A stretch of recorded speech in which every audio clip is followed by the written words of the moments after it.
see people are starting to join the room.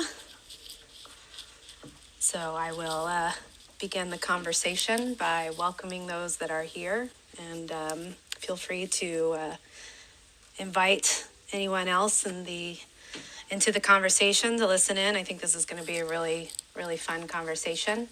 So I'm going to welcome everybody to the Rosco Live here on Clubhouse. This is a space we've created for fun and educational conversations with the lighting and scenic designers for live entertainment. We'll open the room to you after the conversation so you can engage with our guests or ask questions. We are recording this to listen to later if you want to re-listen, or if you found the conversation to be great that you can share with other people. So we'll have that out on the Rosco YouTube page soon. And leading the conversation today is Chad Tiller. He's the VP of Live Entertainment Market here at Rosco. So I'm going to turn it over to you, Chad, and so you can introduce our guest and get the conversation started. Thank you so much, Nikki, and hello, everyone. Thanks for joining us today. We have founded the Entertainment Design Club. If you want to learn more about the club, you can tap the little greenhouse at the top of the image there on your app, and that little greenhouse will take you to the information about the club. But notice this is an Entertainment Design Club. It's not a Rosco Club. It's not a Lighting Design Club. It's really about designers, for designers, created with designers in mind. If you have been on Clubhouse a bit, you'll find a lot of the theatrical conversations, a lot of the entertainment conversations swirl around performers, around directors, around producers. We wanted to create a club and a space for the entertainment design community to come together and share thoughts, share experiences, share expertise. So feel free to take a look at the club, join the club, be a follower or a partner with us. Help us grow the club, and let your followers and friends know about it as well. That would be awesome. Today, this room, however, is the Rosco Live interview series. The interview series is really about talking to designers who are working professionals in the field, talking about their experiences and how each of our individual experiences become something larger that we love to chat about, which is the entertainment design world.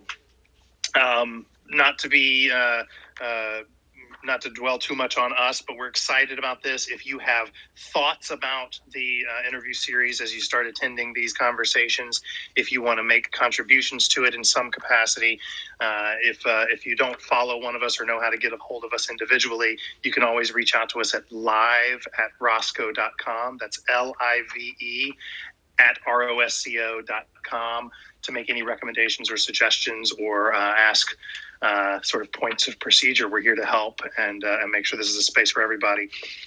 Today, I am thrilled to introduce a very special guest. Reza Behjat is our lighting designer visiting with us today. Reza is a lighting designer for theater, dance, opera, lighting installations, and pretty much any other type of performance that we can share with an audience. Reza began his career in Iran. He worked with some of the most prominent directors there for years, doing dozens of shows. In 2014, he moved to New York City, where he pursued his MFA degree at New York University's School of the Arts, Tisch School of the Arts, and he's, after 3 years of that, he's been working here in the United States at such prestigious off-Broadway and regional theaters, including the Public Theater, the Art New York Theaters, the Actors Theater of Louisville, Alabama Shakes, Long Wharf, Jiva, Playmakers Rep, Guthrie, Baltimore Center Stage, and I'm sure many others. So among all of those credits, he also picked up along the way a big sword. He's a prestigious Knight of Illumination for his project Nina Simone for Women in 2019. He also has a Henry Hughes Design Award nomination for a couple of different productions. So we're thrilled and excited to have Reza join us. Reza, how are you today, my friend? Hi, Chad. Thank you so much for having me. I'm so excited to be part of this conversation. Well, thank you so much. And, as I'm sure I rattled off the resume, I'm hopeful that some of our listeners here started thinking of, man, I hope I can hear a little bit about this, that, or the other thing. So I will say there will be Q&A. Reza and I are going to talk for a little bit, but we will be opening it up for questions and answers down the road. So if there's something you hope we're going to talk about, keep it in mind so we can call you up to the stage here in a little bit. But Reza, the first thing that comes to mind when I read your resume is I'd love to know how did you get started, and what drew you into theater there in Iran, and what ultimately led you to being lighting focused there in Iran. So I think I started, theater in general, like many others, from high school and mid school back home in Iran, and then I wanted to be a director for so long. I still think maybe one day, who knows? But that's why I went to a directing program in Iran. I did my bachelor, undergrad, and master in directing in Iran, and I was doing directing for a while, and that's how I started in theater. And yeah, I guess theater is one of those things that when you get infected, you stay in it. It never leaves you alone. That's definitely true. That's definitely true. The theater bug is strong with many of us. I'm sure many of our listeners feel the same way. How does somebody make the leap from being a director to then start focusing in on lighting design? I've heard many people tell me, we've heard that the reverse side of it, like a lighting designer wants to be a director, or a designer in general wants to be a director. But for me, part of it came out of necessity, I think, because when I was in undergrad, even in my master, every time I had a show, I had to beg for someone to please come do my lighting. And many of time I had to do for myself and for my classmate and other stuff. And then there's so many enthusiasm to go to directing and acting, like, everywhere. And then I was like, okay, this industry is pretty packed. A lot of people are in it, but I'm interested to work with many other creative people. And as a director, I don't know how many shows I will have a chance to work on it in a season. So, and then I just started spreading the word to people that, hey, if you need a designer, especially a lighting designer, I'm here. I have done some stuff. And that's how I started taking projects. And there was a theater in Iran that Theatre Moulavi is. It's basically a hub for students in theater, and I guess I had my first internship there with the head of lighting department at that theater, and I asked him, do you mind if I just come and see what you're doing and how you hang the lights, and if you need a hand, I can be, an extra hand for you. And he was like, yeah, come in. And then I just observed there. I tried to learn. I remember all of those gears. They're obviously very different than United States, but that particular theater, which is a very good theater, we were using ADB products. And so that sort of became an inspiration for me. I started learning more about the gears and the lighting sort of design style, and then kept working with people, and then that's how I started. And I got few awards in Iran, and people started, hiring me for bigger projects. And so the director hat went up on the shelf. The lighting design hat became the primary hat that you wore. Tell me, because you've worked in multiple continents, is there, and you talked about your learning about the gear, is there a difference in the gear that's found in Iran versus the gear that's found in the U.S.? Oh, 100%. Even the mentality is not even about the gear. It is because of the gear part of it. I always say this. I think it's about the theater producing system and even the aesthetics. I think in Iran, we learn theater from European countries. A lot of French director, British director before the revolution came to Iran, and even back if I'm not mistaken, about like 120, 30 years ago, the first theatrical text which had been translated to Farsi, it was from French, from Molière and from other playwrights. So that's how we inherited theater in Iran, and we sort of adopted our own system with those European style. In terms of I guess lighting and even design in general, there's again there's a tendency to make a big gesture in a lot of like opera, I would say. It's a lot of theater, even straight theater, they like to have a bold gesture in design. And in terms of lighting, the gears, again, a lot of theaters before revolution in Iran, they had all of those European gears from ADB, Roberto Juliet, Strands, and some others. And yeah, in design also, in American lighting design specifically, how we like to like break down the the, the sets or have as many as possible units. But in Iran and I guess many European countries, not like that. You have to, live with whatever you have and then make the most use of those. I think that's the big difference. Sorry, I couldn't find my unmute button. I'm still, we're all still learning this, right? That's great. So you're working there in Iran. You're getting award nominations and receiving awards. You're being hired for bigger projects. At what point did you decide you needed more training? You needed something, broader horizons, what have you? What was the trigger point that said this is the next step for me? And then how did that trigger point lead you to NYU? I'm glad you asked, because I think that it first triggered when I found that everywhere I was going, I was a big trouble for theater department, for lighting department. Because, a lot of lighting department, they love to live with whatever plot they have, or they make some changes. But I was the guy that coming and adding position, asking for more and pushing as much as I could, because I wanted to make something better every time for a different show, obviously. And then I could tell from some people like, this guy again, he's here, he's doing, and he's making trouble for us. And then, at some point in your career, you realize that, okay, maybe I need to find another pool to swim.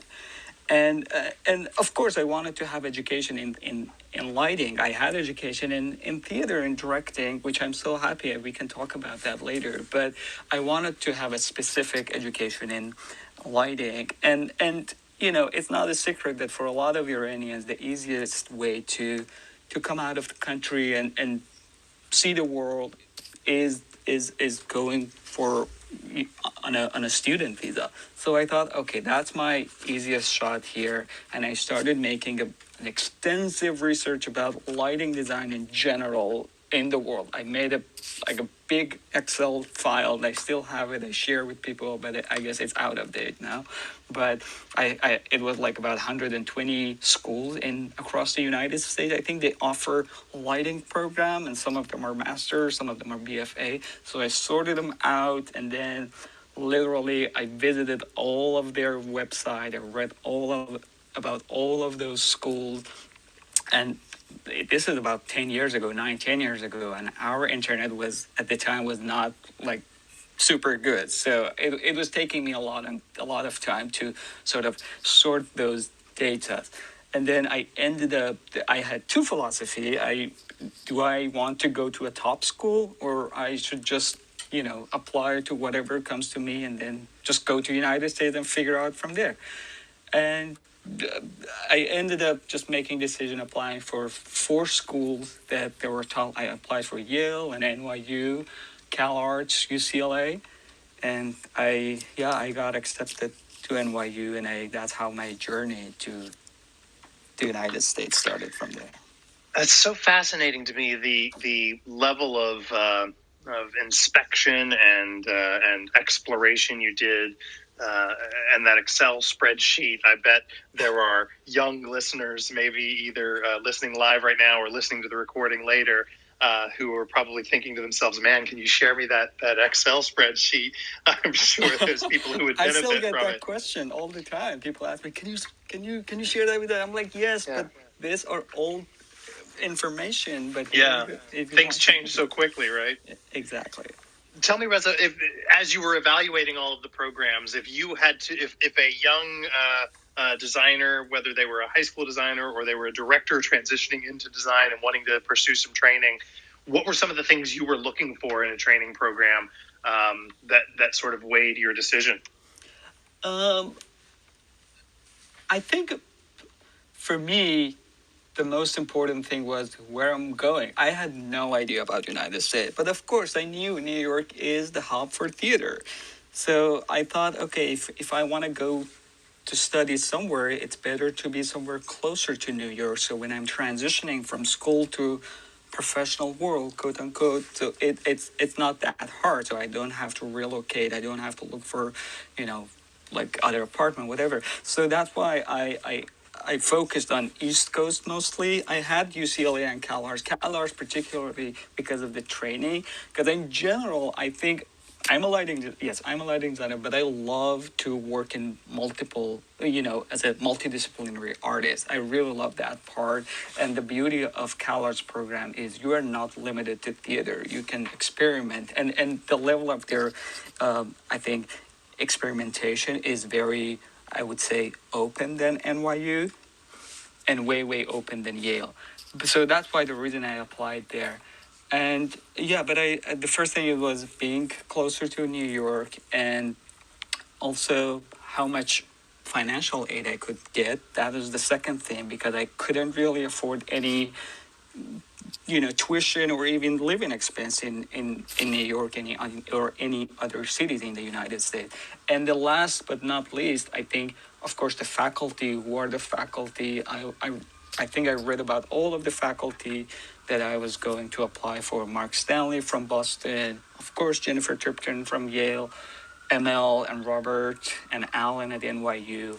And I think at the time, Don Holder and Anne, I forgot her name, Anne McMills, Annie Mills, McMills. Mick Mills? Is it Mick or is it just Mills? Now I'm confusing myself. Yeah, I think I'm confused. But anyway, so or Ann Militello. You're thinking yes, of Ann Militello out at CalArts, of course. Thank you very much. much. I think Annie McMills is at UCLA. That's why I was thinking of that. Yeah.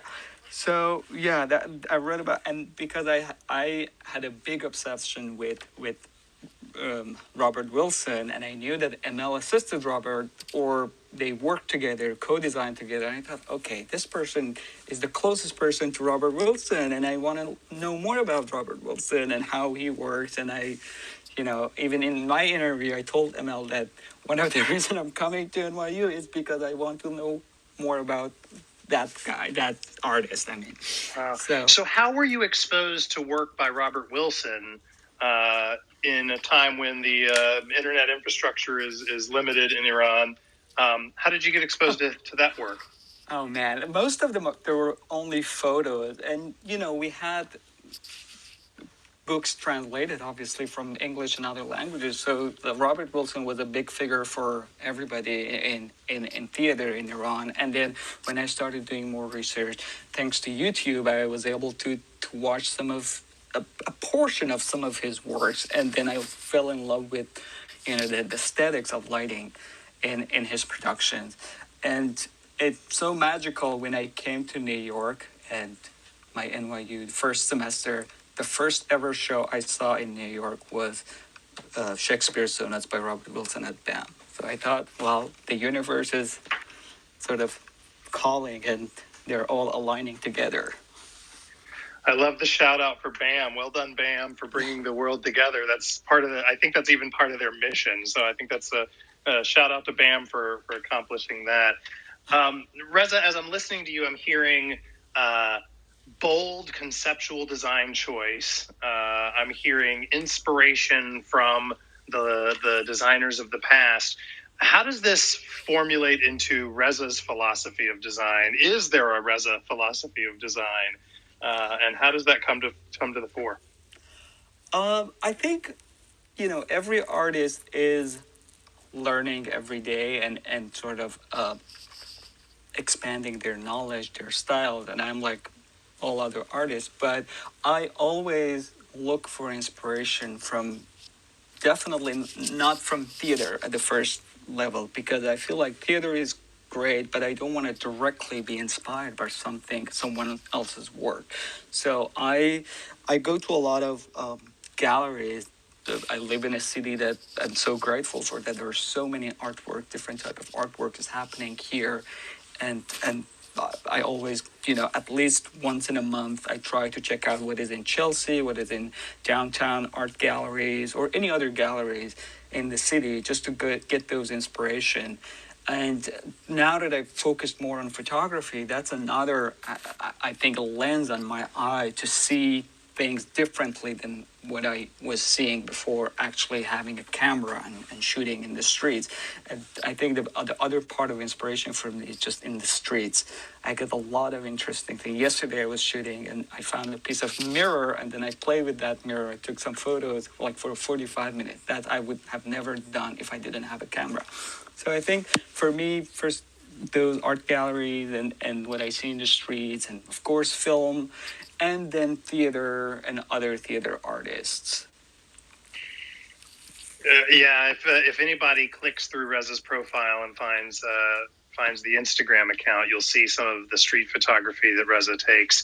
And if you follow Reza on here, I would say that you'll find that he is quite frequently in photography discussions here on Clubhouse. So you can ride his coattails into the photography world a bit more. I was curious, and you kind of touched on it.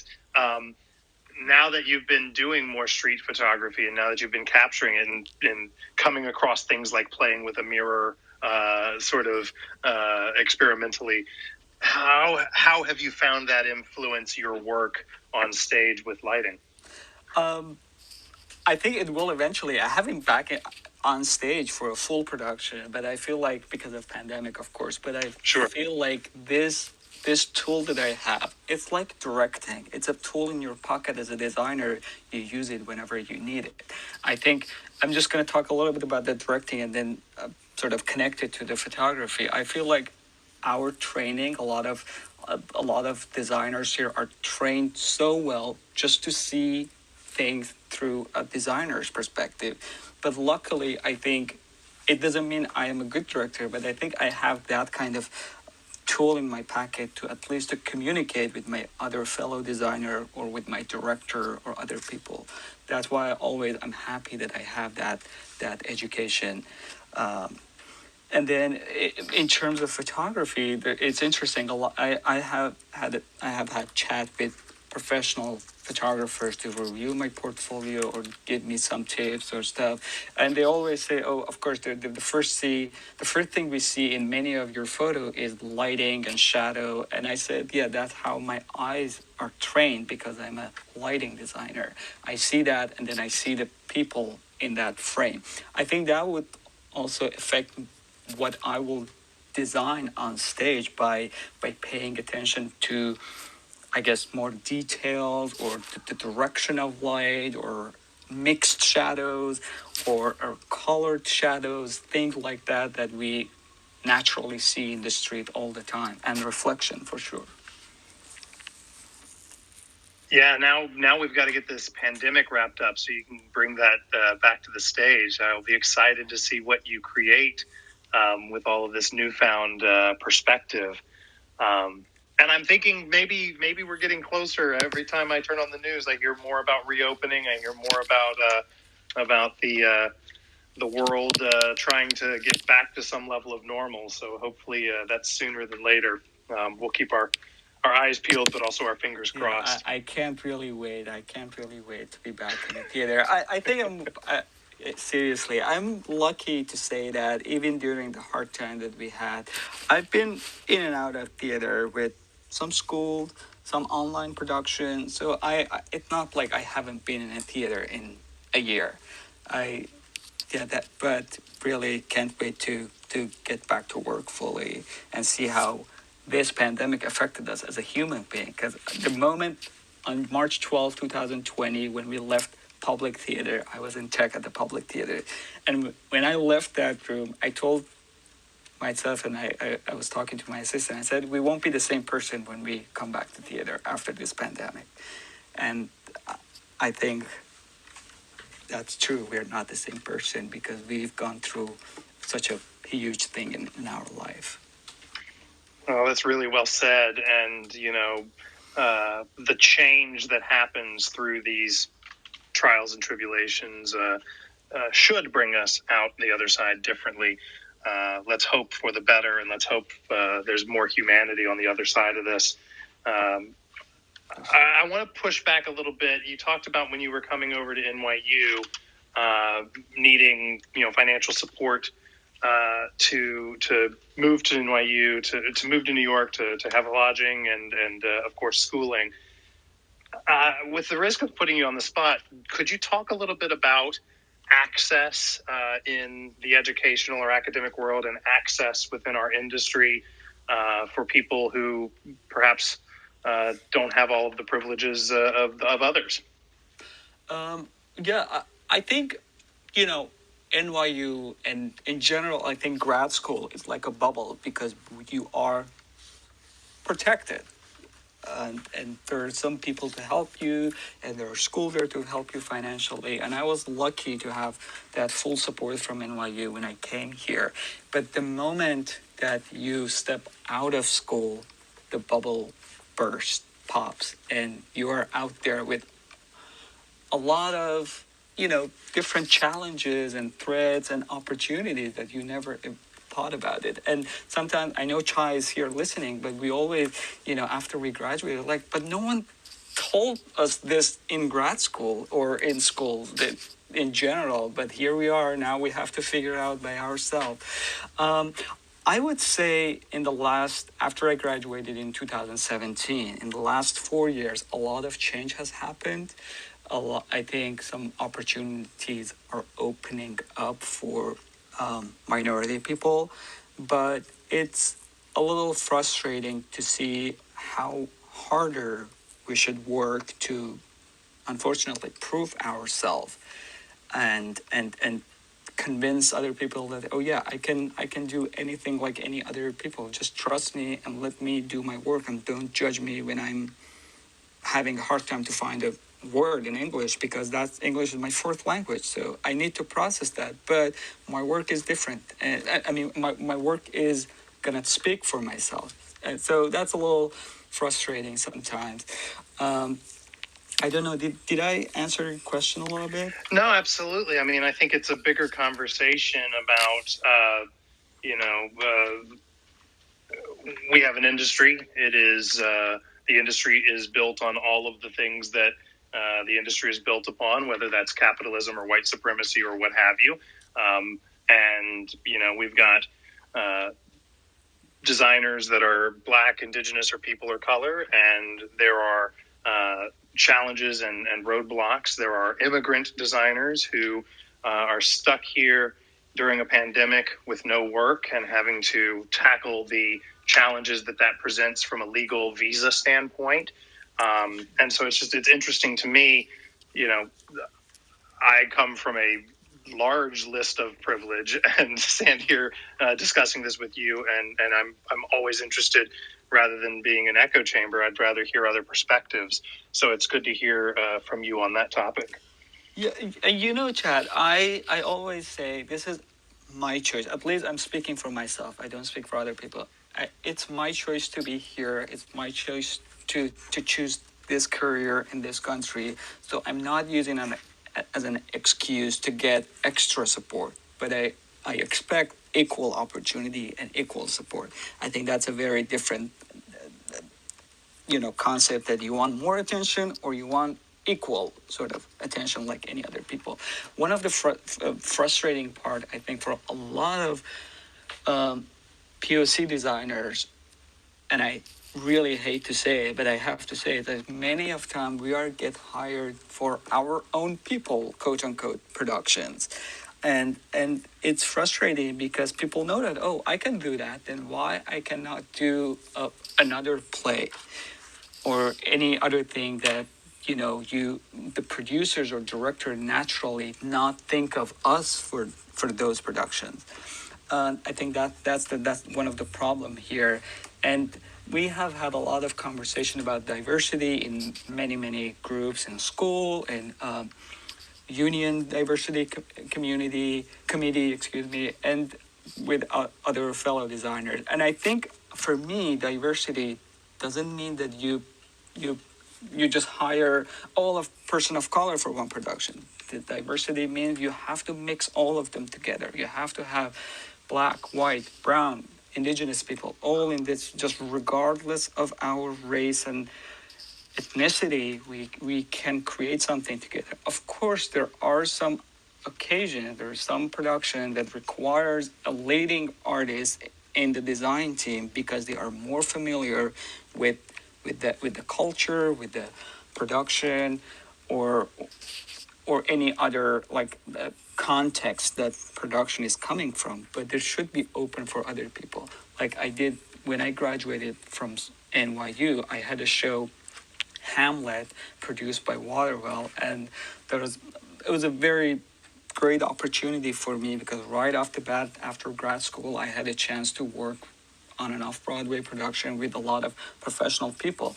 But luckily, we had a very diverse group of designers. But I was the lighting designer, but because I was Iranian and the production, the dramaturgy behind the production was Hamlet was happening in 1914, I guess, I think in Iran. So that specific perspective and lens sort of helped me to be the leader designer in that production.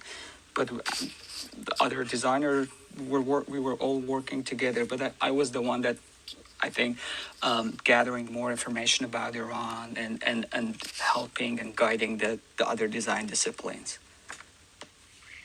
Wow. And then, when I mentioned in your resume that you've had a couple of different Hughes Award nominations, that production of Hamlet in 2017 was one of those. So Thanks for circling back to that. I think this conversation is so important, and I know there are a lot of rooms where this can take place and is taking place, and that's great. We don't want to exclude it from this room. To circle it back to something that relates to everybody, it's there are so many colors in the swatch book, and not any color is better than the other color, right? So exactly. Yeah, good. Hey, Nikki, do you want to take a chance to refresh the room real quick? Yeah, sure. I'm happy to. I just want to thank everybody for staying, coming into this conversation. It's been really great so far. Of course, we're talking to Reza, who's a lighting designer in New York, and his career, and with Chad from our VP with Rosco. And I'm sure this conversation is going to continue a little bit more. I know there's a few more subjects that Chad wanted to talk to Reza about, but we will soon open this up for you to join in on the conversation. If you're finding this interesting, we encourage you to ping some other friends of yours that's in the community to listen in as well. So back to you, Chad. Thanks for that, Nikki. Reza, I wanted to ask, I'm so enamored with what you talked about earlier, the aesthetic of a bold design choice. Do you have an example of a project that you worked on where a bold design choice came through, and what was that choice, and how did that come to life? Yeah, there are multiple instances that I really had a really fun time, I guess, making that production, and I think the result was very satisfying and successful at the end. One of them, I'm going to say two that now on top of my mind. One of them is from back home in Iran. We did production of Wojciech, the play. It's in my website, and I think that it's the cover photo of my website. So that, it was a play, and everyone see that photo and say, oh, is it an opera? And I say, no, it's a play. But it's so fascinating for people here in America see a play is in such a unrealistic, abstract set. And yeah, it worked pretty well with the show and blocking and lighting and design. I think it was a very successful, but it didn't have anything with reality or our sort of standard training of thinking and approaching a play, defining locations. Oh, here's a dark nighttime, here's a daytime. It had nothing to do with that. It was just very, very abstract design for that play. And the other example is I think one of my best show that I have done in the United States, and I'm so honored to receive uh, that award. You were there, Chad, with that giant sword in our hand, Nina Simone for women. And the reason I say that, not just because I won an award for that, I think because the whole design conversation, it was so fascinating. The set designer, Shen Fanning, he is an absolute great designer and such a lovely collaborator. And and the whole design idea, we had an early conversation, but the whole design idea, I presented a few photos in our early design conversation. And I said, so the story happens in a church in Birmingham, in Alabama in 1963 after the bombing happens in that church. And so I because my mind was working in fine arts direction, not necessarily thinking about the play, I looked up a lot of photos of the moment that a bullet hits a glass, or when the moment everything shatters. And some photographer took amazing photo of that kind of example, that they should have bullet and took photos of that. And I presented that image as a general design idea, that what if this happens in a moment that the bomb has exploded, and it looks like everything is frozen in the air, and all of the debris and falling parts of the church are sort of suspended in the air. And that became our main design concept. And again, that's what I'm talking about, the bold design approach, that even for the realistic play, quote unquote, you can probably have that if there's a right dramaturgy behind that. Wow. Well, I know that when Live Design was promoting the Nights of Illumination Awards, they selected one of the images from your show to be the sort of lead image, the hero image on their article, announcing all of the nominations. So if anybody shared the article saying, "Hey, look, I got nominated," or "Hey, look, my name's on this list," everybody was sharing via the social media the picture of your Nina Simone. And you're right, it captured this moment of explosion and destruction, but also light and beauty. There was an airiness to the weight of the piece, just from a visual standpoint. It's interesting because a lot of us talked about when we decided to do the Rosco Live series on Clubhouse, we talked about the fact that it is an audio-only platform, and how might we use this platform to talk about design. And I love that it is forcing us to have a conversation about the design that is not visual, and hopefully for our audience members, it's painting a picture for them if they're not able to track that down on your website or other places. Yeah, as you mentioned, Chad, it's all about using descriptive language to describe your design, especially when you're, as a lighting designer. I found out when I'm working with a new director, it doesn't matter how many research, how many rendering, 3D renderings, other stuff I'm presenting. At the end of the day, it's about how we can communicate and have a common understanding of a concept that we talked about. And I'm glad that this conversation happening on an audio format.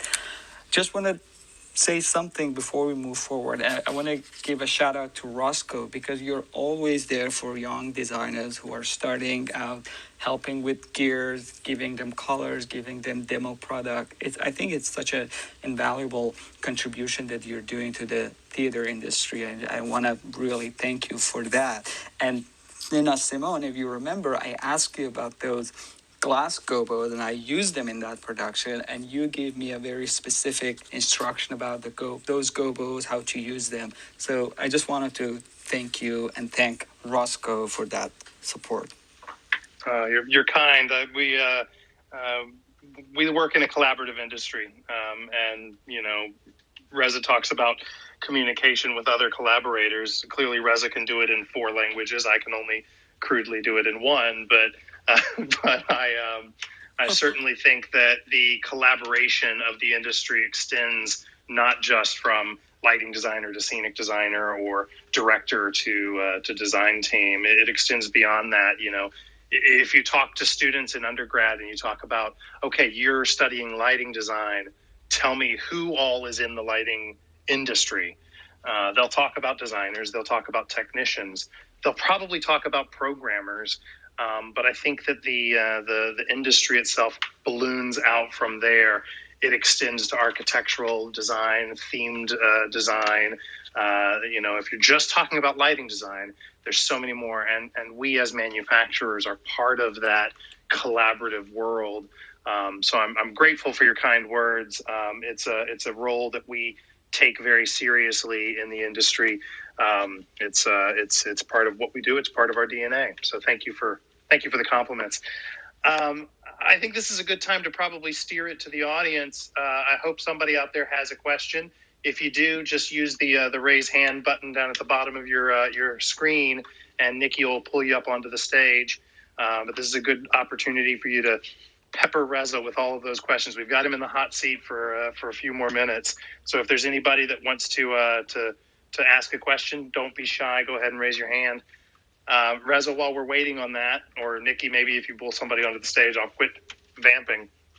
But as we're waiting, Reza, I wanted to ask you, what is like the ideal project? Describe for me what the ideal project is, and you can take this any direction that you want to. But what would make your next project the ideal one? I think from multiple perspectives I look at it, the ideal project for me as a designer is just hire us all at the same time. Don't wait for, we're going to find out the design concept and then bring up other people to that. No, please, if a producer or director is listening here, please hire everyone together and have the meeting with everyone from the first meeting, because it's very important. We are not missing anything in the communication.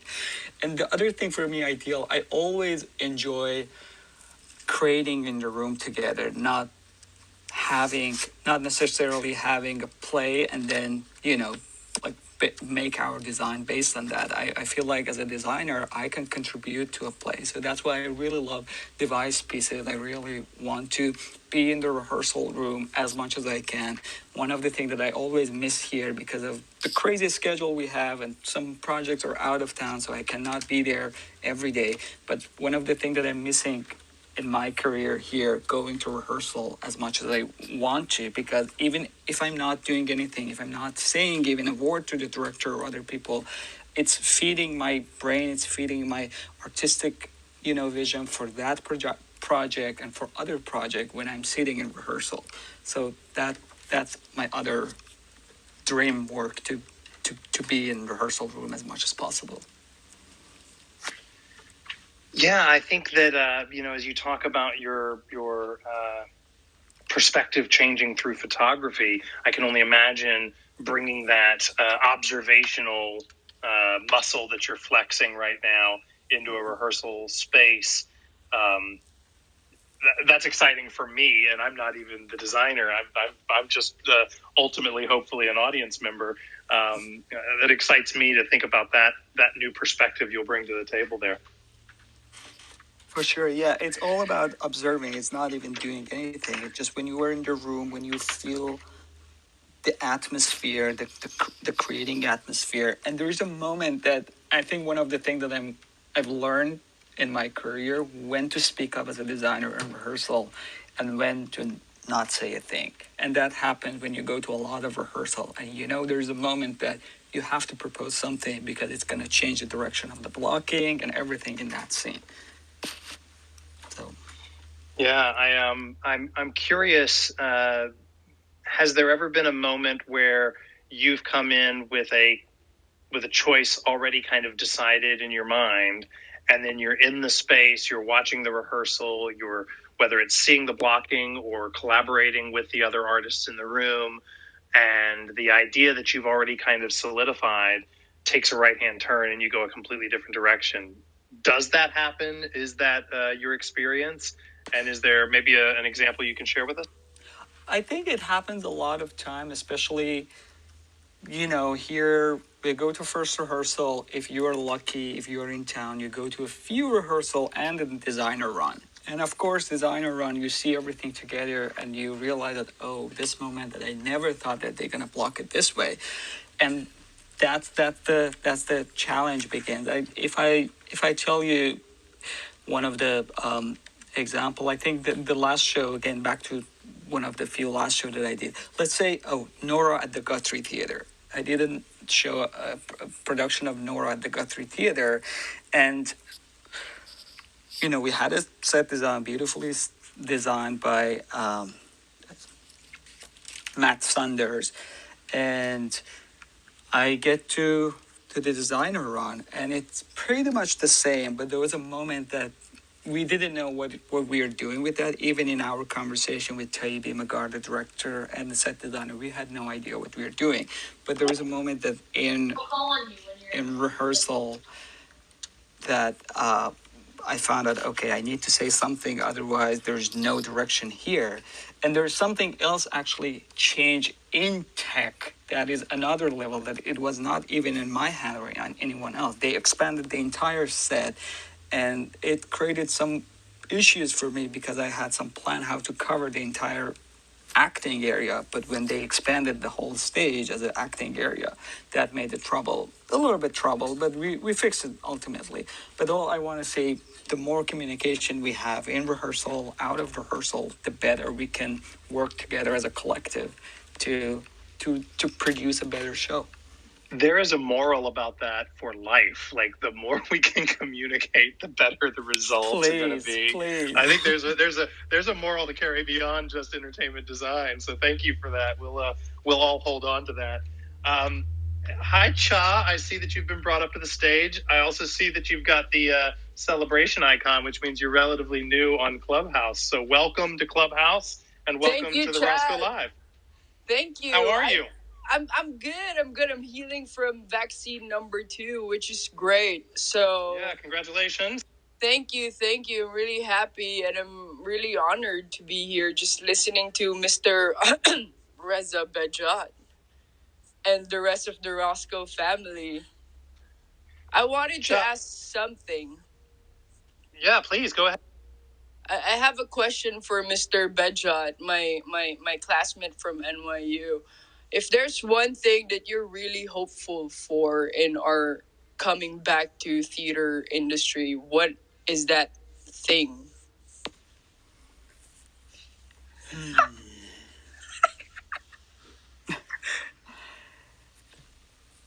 One thing, if I want to say, is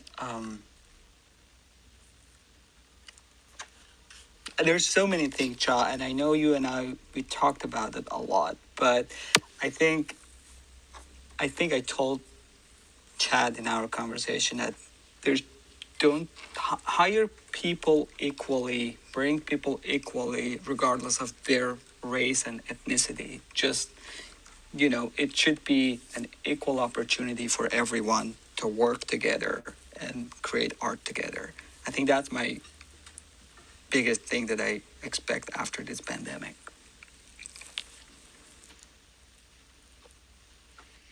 I'll celebrate that. Yeah, I'll celebrate that. And I tell you, I think that through the pandemic, there's been so much work done, whether it's broad work or specific work, whether it's theater specific or just global level, of highlighting inequalities and bringing the inequalities into the view of the people who make those decisions. I'll ask, since we have Cha still on the stage, I'll ask both of you, is there specific work that you see being done that is creating change in our industry? I'll go first, Cha, and you can correct me if I'm wrong. Please. I think the good thing is a lot of conversation is happening. At least I think there's a awareness of this problem at the first level, which I think it's a great starting point, and people realize that, we see it now, because before that no one really even thought about it. That was their natural thinking. And I think there's an awareness, they're calling out if something is not right. Before that, we had to take it to ourselves, or just say, okay, that's okay, I can live with that. It's not great, but whatever, I will move on. But now I feel like we have allies from more experienced designers, senior designers. They are helping mid-career and younger designers. And if they see a problem, they call it out. I think it's a great thing, and it should happen more and more. I echo that, Reza. I feel like during the pandemic, just because we don't have much to do, so the entire theater community just united for us to have conversations on a weekly basis. And I feel like that's very important because, Reza, I think your career is like you're the prince of off-Broadway and regional theater, and I'm like the queen of downtown scene in New York. Just seeing all different like career level and once a week gathering on just like what to do when we come back, or what is our hopes, or like what is it our ideal theater. Because the truth of the matter is, I feel like when we go to the theater that we left, I feel like the cry that we want is like it's not like it's supposed to be not the same. It has to be not the brand new, but like a reimagined version of what theater is. That means budget transparency, diversity, and there's a lot of theater that's been silent, but at the same time there's a lot of theaters that are like, yeah, we need some change. So I hope it answers your question, Chad. No, absolutely. And Cha, before you go, I think one of the things that has been born out of this hardship of a pandemic is the C Lighting Foundation. Do you want to give a quick plug and fill in our listeners I was about going the to foundation? do it, but I'm glad you brought it up, Chad. Oh yeah. Yeah. So because I mentioned that we didn't have much to do, so we kept on talking once a week. It brought us Sea Lighting Foundation. So Sea Lighting Foundation helps immigrant theater artists, basically the low income. I don't know what is low income in this definition, but the ones on the poverty line, that includes me. um, so it helps immigrant artists, and we're giving away $500 to each artist. And right now we have 60 on the list, and we have I'm one thing that I'm really proud of also is that we've helped more than 80 people, and each month we give away 60 $500 to 60 artists. And we started May of last year, and it's gonna be our 1 year anniversary this coming May. So I'm really proud of that. And Reza's been helping, and it's basically a community based grassroots foundation. It's not it's one of those dumb things that we don't know what to name it, so we named it Sea Lighting Foundation, but it has nothing to do with lighting. It has everything to do with the community. I love that. And a website for people to read and learn more about it is sealightingfoundation.com, or on Instagram, Sea Lighting Foundation. We're gonna have Clubhouse for sure. I'm just starting to learn Clubhouse. well, welcome. We're happy you're here, and thanks for Thank you. joining us up here on the stage. Cha, her name is 3 letters of the 4 letters that make up my name. So really, Cha, you complete me, and I appreciate that. Thanks for coming up to the stage, my friend. Thank you, Chad and Reza and Nikki. Thanks, Cha. So, Reza, I'm circling back to your career. I'm circling back to the trajectory that you've taken. What do you see is next for Reza? Are you Are you going to stick to theater? Is there more on the horizon for you? Are there other challenges that you're excited to tackle?